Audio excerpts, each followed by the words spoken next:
Early morning in Prague. Snow gently covered both banks of the Vltava River, like a soft veil pulled over the city. The castle on the other side looked like it had just stepped out of a fairy tale, half hidden, half dreamed. Beside the Charles Bridge and the busy birds, the world felt paused. This, I thought, must be the real face of Prague. That morning, I brought my Leica M6 with a 35mm A-element lens. And of course, when in the Czech Republic, you should check film, right? I loaded up a roll of Formapan 100 black and white film, started my city walk from the riverside.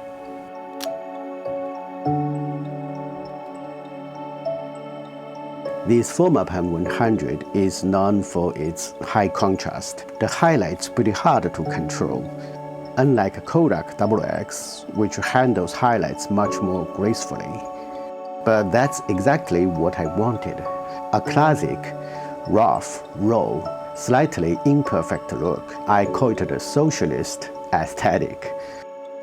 I didn't even bother trying to protect the highlights. I just developed them using neutral D76 developer I mixed myself to keep the Formapan's true character.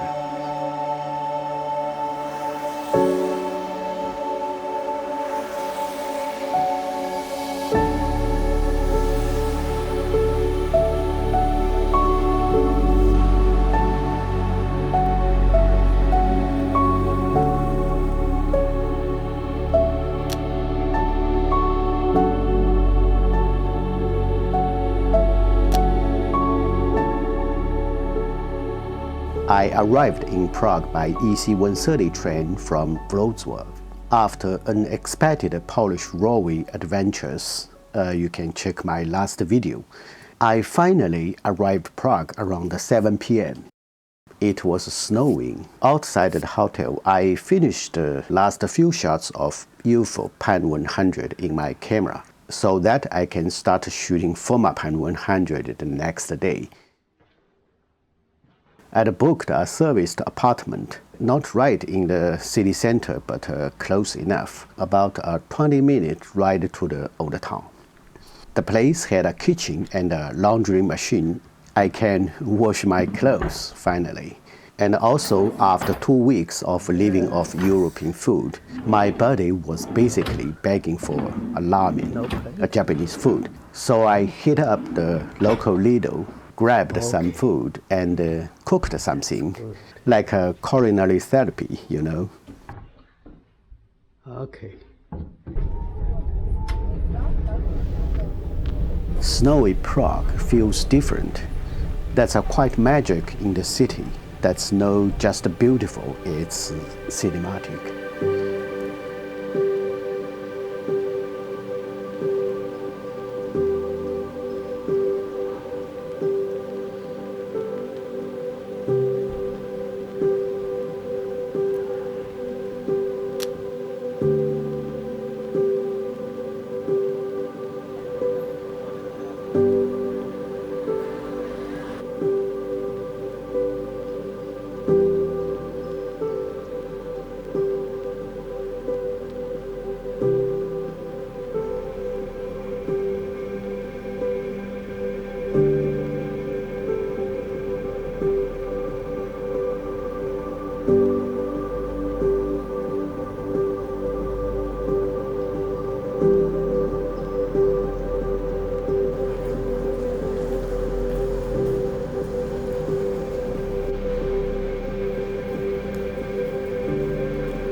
czarno białe właśnie, a nie.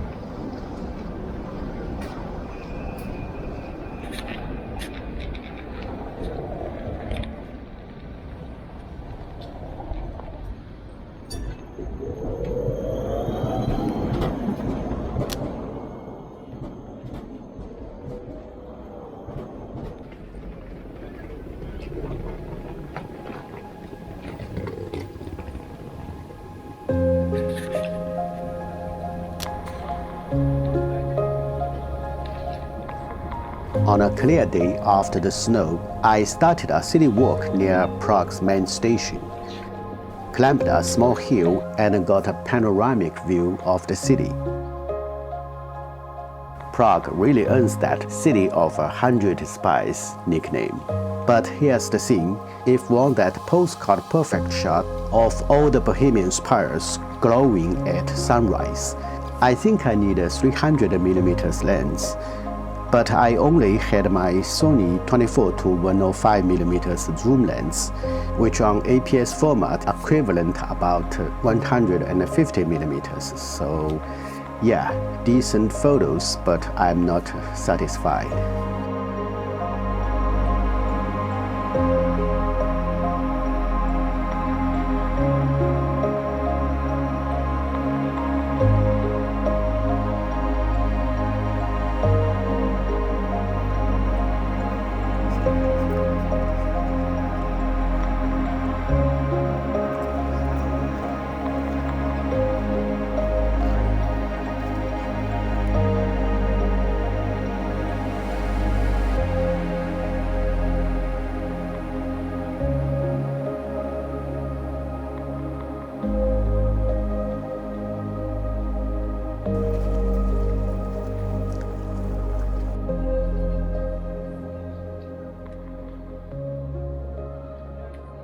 Crossed the Charles Bridge and made my way to the astronomical clock, the famous one at Old Town Square. It's one of the most intricate clocks in the world, with all kind of astronomical wizardry. To be honest, I have no idea how it works. I just know it looks cool. Bought a little souvenir from the gift shop, a fridge magnet that actually rotates a bit. Interesting.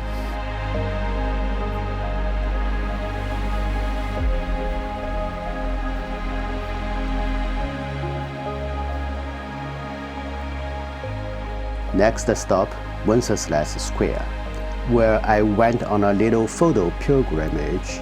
There's this iconic shot taken by Joseph Kodoka during the 1968 Prague Spring, before Soviet tanks rolling in. I found the exact spot.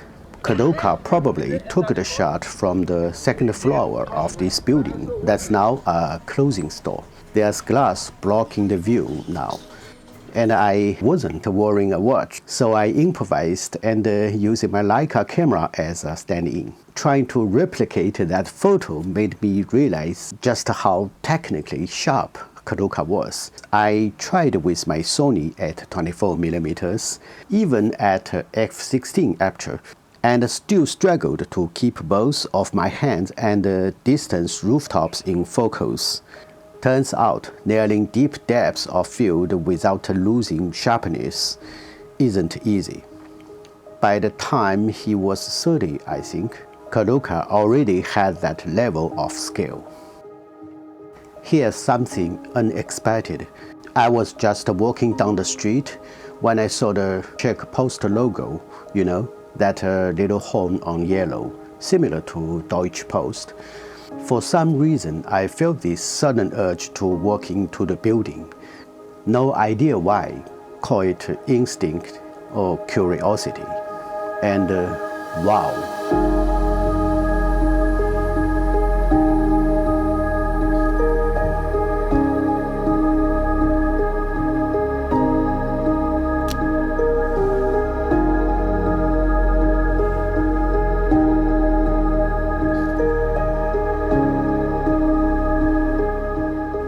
It was one of the most stunning post offices I've ever seen.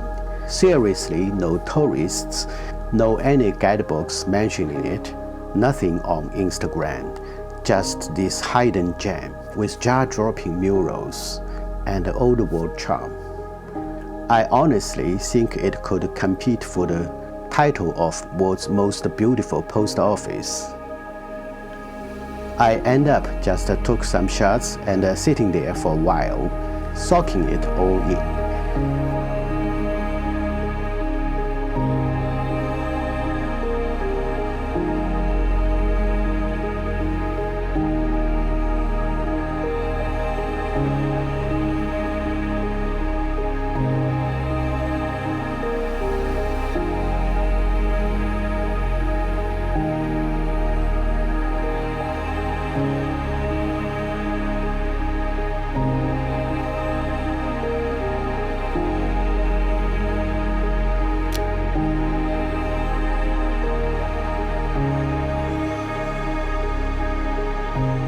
That's the thing about Prague.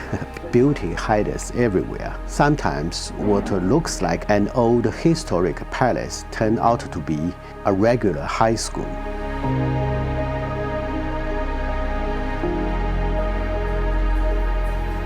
I had a lunch at a local bar. The food wasn't anything to write home about, but I really liked the big glass windows. Sitting there quietly, sipping coffee, watching trains pass by, and pigeons doing pigeon things on the rooftops. It's peaceful. That's what I love about traveling. Stepping out of your boring routine and into someone else's boring routine.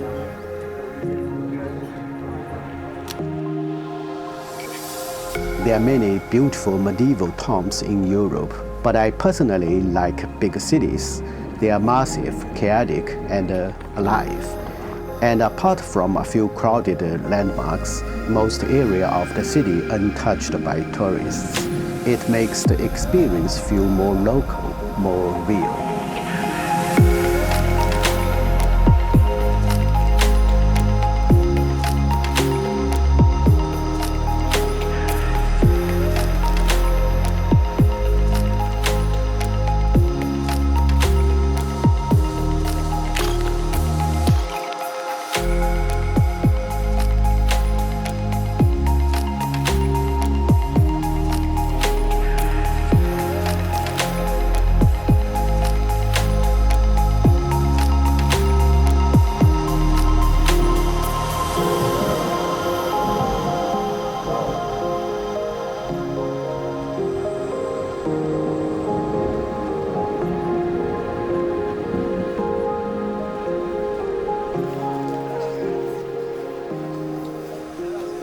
As sunset approached, I returned to Charles Bridge. The castle across the river, covered a bit of snow, looked even more mysterious, but I knew the best was yet to come. I wandered around, had a coffee, snapped a few shots, and waited patiently.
After sunset, the magic happened. The street lamps flicked on. The castle lit up in a warm light. Mist hung low over the river, and the boats silently drifted beneath the bridge. It was like Prague had slipped into a dream.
One bright morning, I got off the train near Prague station. The sunlight painted the street in a perfect color.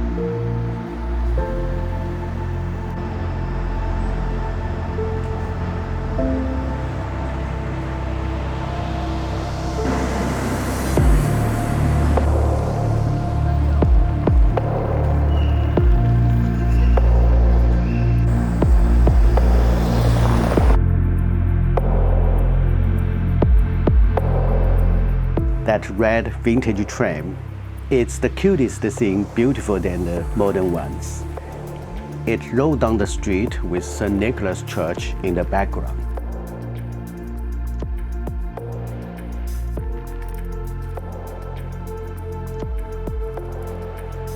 I still had a few frames left of Fuji f64D in my Nikon F3, so I took a few shots with 135mm lens, but to be honest, my digital camera photos turns out better this time.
I finished this row at top of Prague Castle.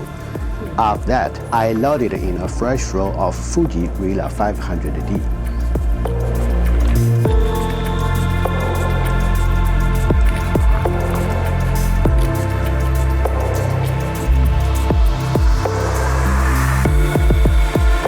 The Fuji F64D on the left and the Rila 500D on the right. You can compare them.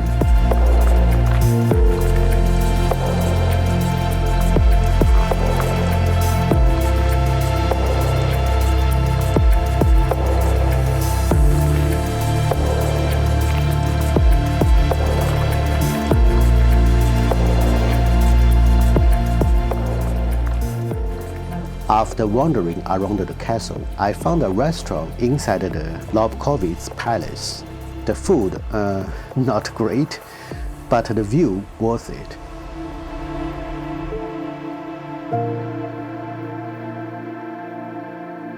They have a balcony where you can sip coffee and admire the city.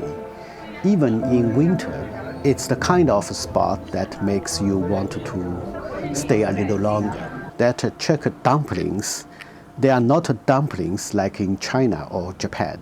They are more like a dense slice of bread, definitely different taste. I was tried out a popular spot in the city called Local Dalawa. Yes, that many are. And their roast duck was amazing, but the dumplings still weird. In the afternoon, I took on the 287th step of the Great South Tower of St. Vito's Cathedrals. Really hard.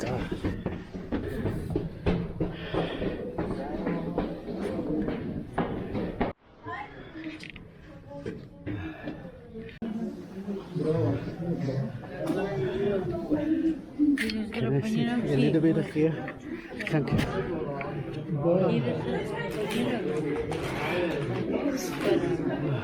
At the top, there's this giant mechanical clock mechanism, straight out of a steampunk novel.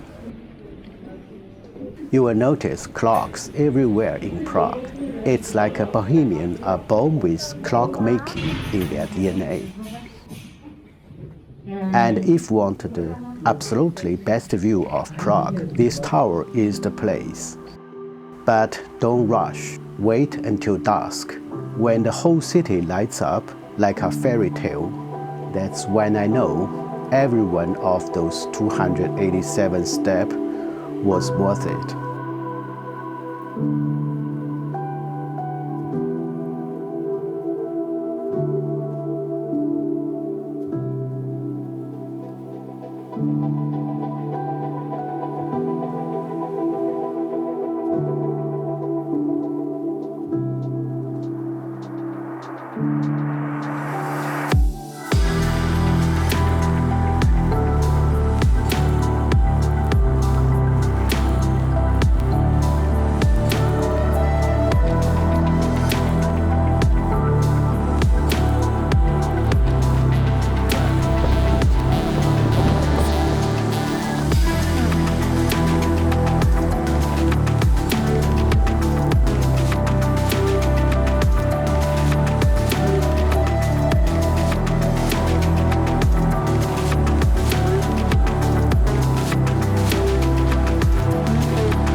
Prague has its incredible ability to preserve beauty.